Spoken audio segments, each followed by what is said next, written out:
ভালোবাসে, মানে কি বলবো, আমি ভাগ্য করে এরকম শ্বশুর বাড়ি পেয়েছি। আর তাছাড়া আমার শাশুড়ির সাথে আমার আন্ডারস্ট্যান্ডিং এত ভালো, এত ভালো, মানে আমি বলতেই পারবো না যে আমার শাশুড়ি কত ভালো। বেশি দিন হয়নি বিয়ে হয়েছে, মাত্র মনে করো কতদিন হয়েছে বলো, 6 মাস 7 মাস হয়েছে বিয়ে হয়েছে। কিন্তু বিশ্বাস করো আম্মু, এমন কোনো দিন নাই আমার শাশুড়ি তোমাকে মনে করে না। আমার নিজেরই তোমাকে প্রতিদিন মনে করার কথা মনে থাকে না, অথচ আমার শাশুড়ি কিন্তু মানে তোমার কথা প্রতিদিন মনে করবে।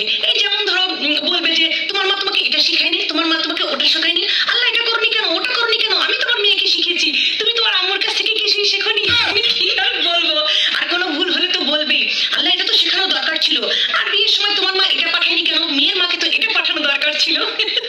মানে সব সময় কোনো না কোনো বাহানায় সে তোমাকে মনে করবেই। মা কি বলবো, মানে এতটাই তোমাকে ভালোবাসি, এতটাই তোমার মানে কেয়ার করে। আর আমার স্বামী, স্বামীর কথা কি আর বলবো আম্মু, ও যে সামাজিক এবং পারিবারিক শিক্ষা আমার শাশুড়ি বড় করেছে।